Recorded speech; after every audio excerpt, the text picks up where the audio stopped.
दलीप साहिबा, अब आप बहुत सी बातों के ऊपर आप स्टैंड लेती हैं, कुछ बातें ऐसी रही हैं जिनके ऊपर आपने कहा नहीं होना चाहिए, ठीक है। अब फिरदौस आशिक अवान साहिबा ट्वीट कर देती हैं, अभी रिसेंटली मियां नवाज शरीफ की वालदा फौत हुई, जो ट्वीट्स उन्होंने की हैं, क्या आपको लगता है कि उनसे कोई फ़ायदा हो रहा है? अगर सियासी तौर पर आपने, यही होता है ना, अपने अपोनेंट को गंदा करना होता है या उसको बिलिटल करना होता है, उसकी एग्जिस्टेंस को, ये बातें करके, ये जो फिर बयान के बाद बयान या स्टेटमेंट्स के बाद स्टेटमेंट्स या ट्वीट के बाद ट्वीट आती है, उससे कोई फायदा हो रहा है? Is it helping the cause of the government कि अगर आपने पीडीएम को डिस्क्रेडिट करना है तो? देखिए, ये फायदा और नुकसान की बात नहीं। मैं तो बहुत ही खिलाफ हूँ कि आप किसी किस्म की ऐसी पर्सनल किसी किसी तरफ से भी कोई ऐसी बात हो। हमारे पास बहुत मवाद है सियासी, वो हम एक दूसरे के खिलाफ यूज कर सकते हैं। लेकिन हैविंग सेड दैट, अभी एक बात कही गई कि इन्होंने आके की है। मैं आपको इंसिडेंट्स बताती हूँ जो नून लीग ने बेनजीर भुट्टो साहिबा और नुसरत भुट्टो की तस्वीरें गंदी फेंकी थी। ये तो आज से बहुत देर पहले की बात है। उसके बाद ये जो ख्वाजा आसिफ है, इन्होंने जो शीर मजारी को कहा और जो असद उमर के बाप को कहा, एक दफा नहीं, दो दफा कहा। खान अब्बासी ने खड़े होके फैसल वाडा के वालिद के मुतालिक जो बात की। उसके अलावा आप देखें, मियां जावेद लतीफ ने मुराद सईद की बहन के मुतालिक जो कहा।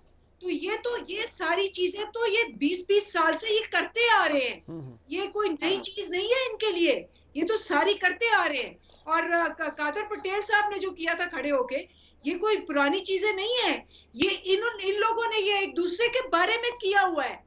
ये हम तो उस वक्त शायद थे भी नहीं। तो ये चीजें ये करते आ रहे हैं। बहरहाल पहले भी और अब भी ऐसी बातें नहीं होनी चाहिए। जहां तक इनके जलसों का ताल्लुक है, 100,000 जलसे कर लें। इनके पास 11 जमातें, 11 एक नहीं, 11 जमातें सारी जमा करके आपने देख लिया कि घंटा घर में क्या हाल था। और इनके लिए 11 जमातें जमा होके भी ये एक पीटीआई जितना जलसा जो है आज तक नहीं कर सकी। गुजरावाला आपको पता है, सुहेल बड़ाइश ने कहा वॉज डिसअपॉइंटिंग क्योंकि उनका गढ़ था। उसके बाद पेशावर में आपने देख लिया, जो आपको व्यू दिखा रहे थे, और आज का भी व्यू आप देख लें। ये 11 जमातें और इंपोर्ट कर लें। ये जब आएंगे जाती मफाद पे, ये जब कहेंगे कि जी मेरी फैमिली, मैं, मतलब यहाँ नाज बैठी हुई है, ये और वो बैठी हुई शाजिया मरी, वो क्यों नहीं आ सकते?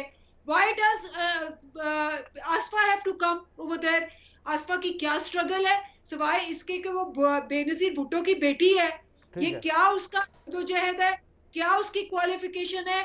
क्या उसका बनता है कि सिर्फ वो बिलावल की बहन है कि एक वसीयत में एक बीवी ने अपने खावंद को नॉमिनेट कर दिया? ठीक। खावंद ने अपने अच्छा, लेट टीनेजर लेट बेटी लेट दिया। ठीक। ठीक, टीनेजर मैं जरा जो गलत है बात है नाज वो। बलोच साहबा आई को, let her respond to this. देखिए, मैं ये कहना चाह रही हूँ कि आसिफा भुट्टो उस माँ की बेटी है जिस माँ ने जमहूरियत के लिए और पाकिस्तान के लिए अपनी जान की कुर्बानी दी। तो आप कैसे, आप होते कौन है, आप किस तरह से उनको रोक सकते हैं? अगर एक मुहिब्बे वतन पाकिस्तान अपनी माँ की स्ट्रगल और जद्दोजहद को कंटिन्यू करना चाहती है, अगर वो पॉलिटिकली अपनी माँ की उस खिदमात को, जो कौम के लिए, जो जो आज तक कौम फरामोश न कर सकी, ना कर सकेगी, उसको आगे स्ट्रगल को बढ़ाने में अपना किरदार अदा करना चाहती है, तो आप कौन होते हैं उनको रोकने के लिए? आप होते कौन है? डेमोक्रेसी तो नाम ही एक्सेप्टेंस का है, टॉलरेंस का है, एक दूसरे को बर्दाश्त करने का है। हेट पॉलिटिक्स का नाम डेमोक्रेसी नहीं है। और यही मोहतरमा शहीद बेनजीर भुट्टो की स्ट्रगल थी हमेशा। उन्होंने हमेशा अमरियत के सामने डट के जो मुकाबला किया, उन्होंने इसी जमहूरियत के लिए किया जिस जमहूरियत के तहत आज हमारे पास हम दो बात कर सकते हैं।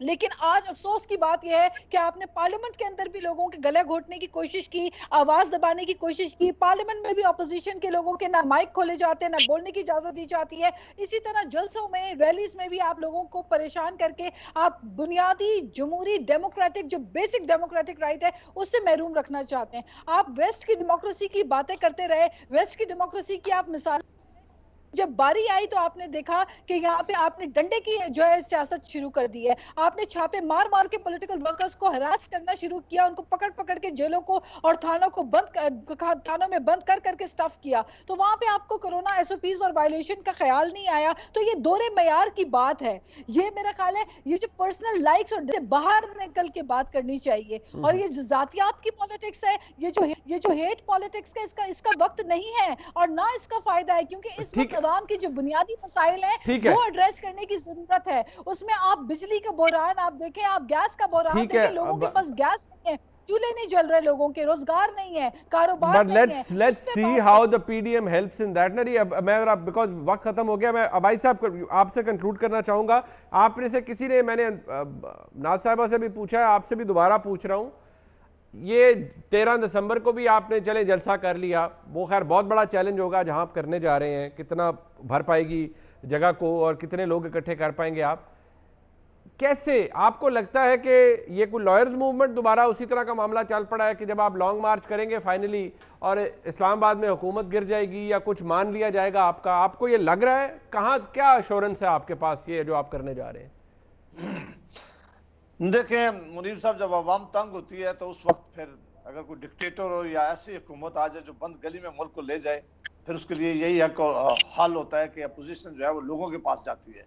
पहला मौका आता है कि जलसे किए जाते हैं, लोगों को बाहर निकाला जाता है, लोगों को दिखाया जाता है, लोग एहतजाज करते हैं, लोग डिमांड करते हैं। अब पाकिस्तान की अवाम के में अंदर एक तहरीक शुरू होना शुरू हो गई हुकूमत के खिलाफ। आपने देख लिया जो जलसे कामयाब है, वो लोग आते हैं, इसलिए आते हैं कि वो समझते हैं कि इस वक्त पाकिस्तान की इकानमी जो है वो डूब रही है, गुर्बत बढ़ रही है, महंगाई अरूज पे है, गंदम और चीनी और दवाइयों के ऊपर अरबों रुपए के जो है वो डाके डाल रहे हैं। और फिर आपने देखा, जो आपने मिसाल दी है, जब जल्द से कामयाब होते हैं, परवेज मुशर्रफ साहब का जमाना हो, अयूब खान साहब का जमाना हो या बाकी अभी जमाना हो, जब तहरीक चल पड़ती है फिर वो अपना रास्ता खुद बनाती है और उस वक्त तक वो चलती रहती है जब हुकूमतों का खात्मा नहीं होता। मेरा ख्याल है कि हुकूमत होश के नाखन ले, हमें ताने देने के बजाय, हमें गाली देने के बजाय, हमें इल्जाम लगाने के बजाय, ये मेहरबानी करके जो पाकिस्तान की अवाम जिस मुश्किलात में है उसकी तरफ जरा देखें।